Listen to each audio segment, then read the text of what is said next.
what was like out of everything you've done? What's the what you consider the biggest achievement you've accomplished? I mean, it may be something that other people will think, but what in your heart? What is the thing that means the most to you? I think I had a championship run at the time. It was a record length run, and it came really late in my career. And I thought that my career was over. I had 2 hernia surgeries. I had a torn bicep. I had all kinds of injuries. I thought my career was over. And at the last minute, I had to come back and wrestle. And they ended up putting the championship on me for quite some time. And that run to me was so unexpected. If I'd have had it when I was 24 or 25, I'm not sure I would have enjoyed it as much as because I was 40, I think I was. I mean, I was old for a first-time champion, and I just enjoyed every second of it. I mean, it was so much fun. And I remember when John Cena came along, and just the joy of helping a young guy that I knew was going to be the guy. I didn't know he'd be the guy that did all the movies and 16-time world champion, but I knew he was going to be the guy, and I knew my job was to make him as good as possible by making myself the bad guy as much as possible. And I remember that day when I walked out of the Staples Center at WrestleMania when he'd won the title from me, and he's now the guy. And I just thought, that's cool. I'm done. I mean, I've had it. And that was a cool feeling to kind of think, you know what, that was a good way to walk out. Hey, did they let you keep like the championship belt? Like, do you have your belt? Do you got your belts, Butterbean and Boss? Or are they belts that you have until you lose them, you got to give them back? No, like in boxing, I don't know about wrestling, but once you win one in boxing, it's your belt. So you have your own belt. How's it in wrestling?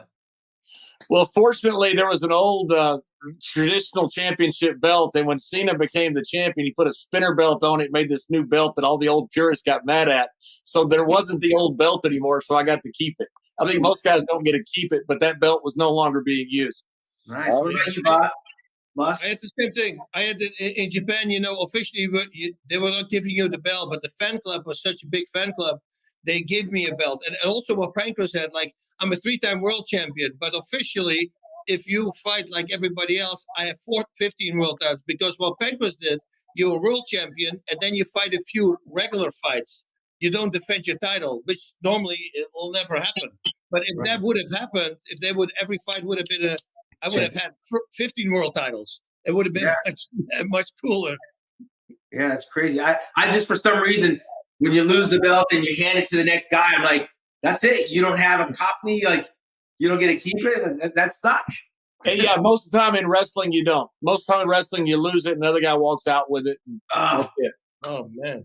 That hurts. Well, yeah, guys, and in wrestling, even John, correct me if I'm wrong, please.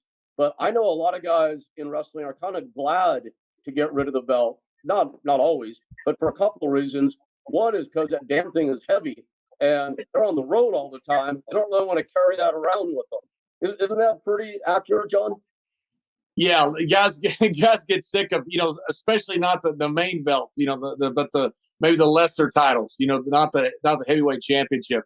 Guys get tired of carrying it through airports. Because invariably you'll put it on your carry-on bag because you can't risk losing it. And some guy at airport screening will end up holding it up, or at 5 o'clock in the morning. Hey, look, we got this. But by the way, John, I just want to ask you. There was a surprise to me. You're the King James Bible translator. You heard that before, right? I have heard that. Yes, yes. That was in 1563, though. Then I realized, it's not him. Thank you for watching the Hannibal TV. Please like this video if you enjoyed it and click the subscribe button to not miss any of our latest shoot interviews, match videos, or news updates. Support us on patreon.com for $1.99 a month to watch our full shoot interviews ad-free and help our channel grow. Follow us on Twitter at the Hannibal TV for instant updates.